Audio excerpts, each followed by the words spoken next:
कानून तो क्या आज़ादी सां गॾु जीअण जो हक़ ॾेई सघे थो, हुनजे लाइ तोखे कानून जो हिकिड़ो कमु करणो पवंदो। सुठो थियो जो तूं सुञाणे वई, न त पलांग में मज़ो न थिए हा। मूंखे कहिड़ी बि सूरत में अचिणो खपे, न त तव्हांजा सिर सलामत न हूंदा। जंहिं बि भॼण जी कोशिशि कई उहो कॉलेज में उॾी वियो। मुझे जिगरे जो टुकड़ो हीअं वधी वियो आहे।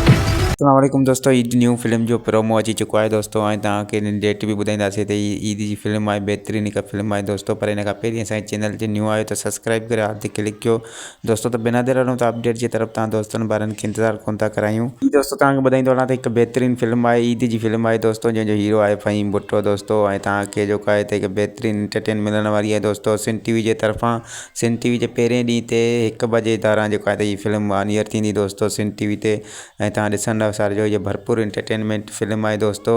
हिकु बेहतरीन कहानी ठहियलु आहे जंहिं फिल्म जो नालो आहे सौदागर। सौदागर फिल्म जो ही प्रोमो आहे दोस्तों। जंहिं बि न आहे ॾिठो त हीअ प्रोमो ॾिसो ऐं ज़बरदस्त एंटरटेनमेंट आहे सिन टीवी वारनि जे तरफ़ां जेका ईद फिल्म आहे दोस्तों।